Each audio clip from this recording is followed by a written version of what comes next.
Hey guys, what's up? My name is Anthony, and welcome to another edition of B&A Sports Talk. And today, I was doing a little bit of thinking. Now, I already recorded this for the regular podcast, but sometimes I record it a different version. You know, just switch it up a little bit if you want to listen to the podcast in here. A little bit different, because sometimes, I should have mentioned that point. So today, it's the refined version of the topic that I did earlier today or yesterday, depending on when I upload the video. It's the Titans and the Colts. AFC South. Who's going to win? It's gonna be one of them. Is it going to be the Houston Texans? No. It's going to be one of these two teams. It's rare in the division that you're like, oh, there are two teams. It's going to be that or that person, and then that's pretty much it. You know. Like with the NFC West, for example, you're like, oh, it can be pretty much any of those teams. If the NFC East, you're like, oh, it's a battle between three teams.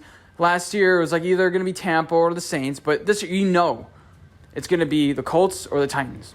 And one of them may not even make a wild card. I think one of them will. I think both of them are going to make the playoffs, just conservatively, you could say that. But I want to break down the rosters just a little bit. I was going to do an individual on both of these teams, but I don't know too much about these teams that to make like an educated breakdown of their backup right guard. Like, sorry, we're not doing that here. What we're doing is kind of telling you my thoughts about these teams and where they're going and where they've been. So the Titans lost to the Ravens last year in the playoffs, and the Colts lost to the Bills. So they were both first-round exits last year. The Titans being the winners of the division, and I think they were tied. I think they had the same exact record.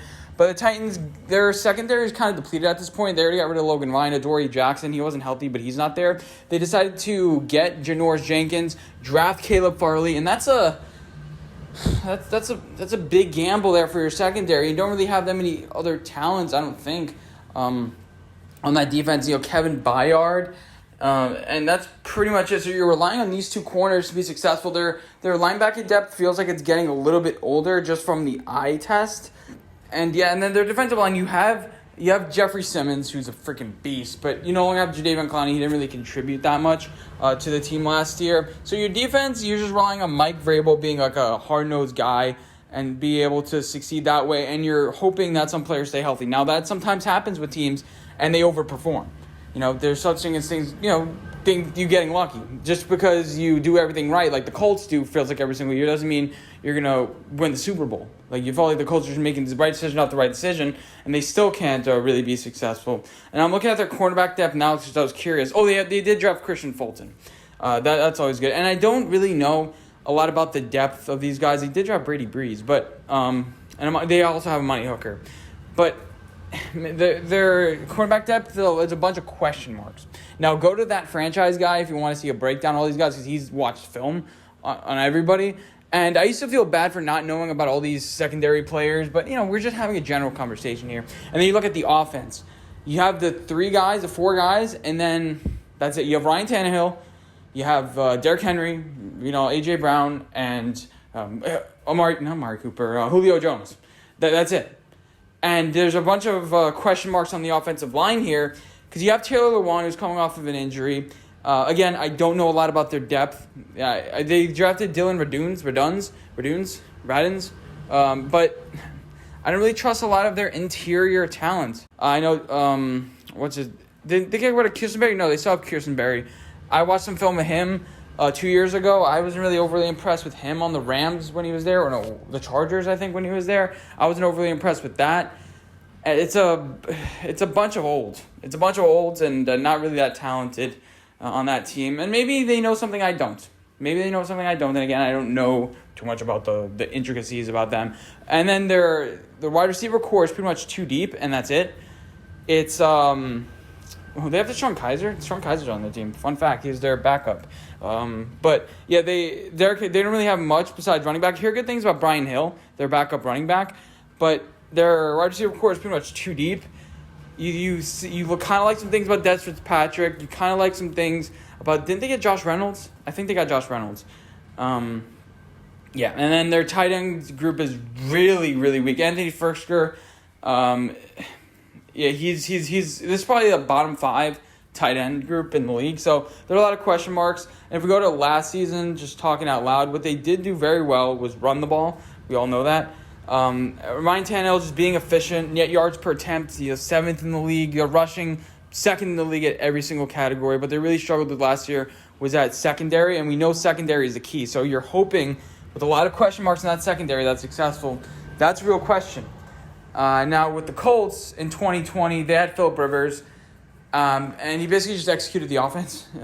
He made some mistakes at some points, but he was able to come in, get the offense handed up pretty sure. And Carson Wentz is going to be able to do very much the same thing because he knows he's trying to have a redemption season with the coach Frank Reich. That's what he's trying to do.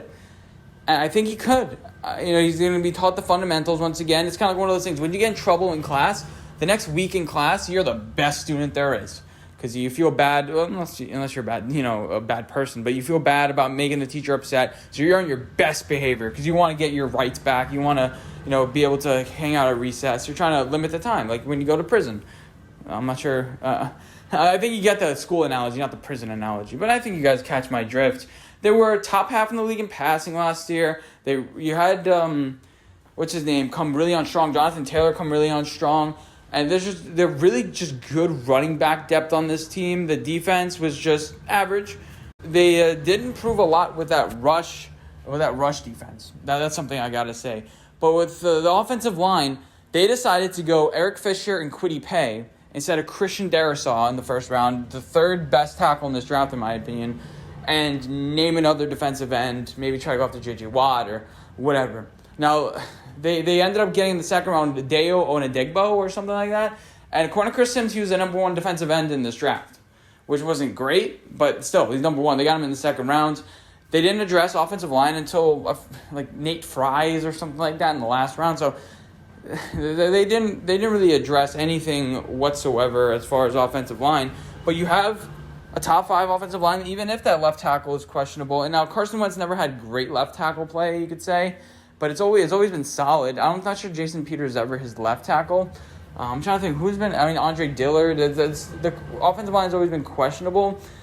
But in 2017, that was the main driver. You had everyone healthy going into the entire season, and then that really helped out Nick Foles as well.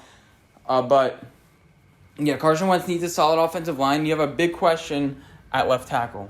You're just basically filled in a hole with a guy who just tore his Achilles in his 30s. He's the first overall pick, but you can't just do that to your team.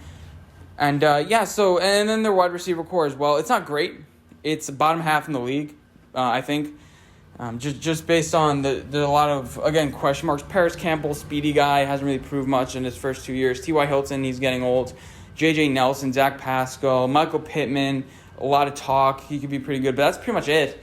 Now, this is a bottom half. I would say it's around the 25th, 24th wide receiver core, but you have good offensive line play. I do believe they have some good tight ends on this team. Eric Ebron, I believe. I'm just going through the roster because, whatever. They have Jack Doyle. They don't have Eric Ebron? Am I just stupid? Mo Cox. But, yeah, this team, I think this team has a division. Because Carson Wentz is going to be focused. They're going to be driven. He's going to have a revenge tour. And the Titans are going to be like, okay, yeah, we have Julio Jones now. And I don't really think it's that much different from when you had Corey Davis. Corey Davis had some injury history. Julio Jones, I think, was a little bit lax last year with the injuries. But, A.J. Brown getting better. But I think there's too many question marks on that Titans defense. I don't think they improved their pass rush by an amazing amount. And, I think the Colts, overall, they're building their team the right way, and I think they're going to get rewarded for it this year. The Colts are my pick to win the NFC South, or AFC South. I always get the AFC and NFC mixed up. It's like when you say East or West, just randomly, it always feels like you get the wrong answer, if that makes any sense. But I hope you guys did enjoy this video. I'll see you guys in my next one. Bye, guys.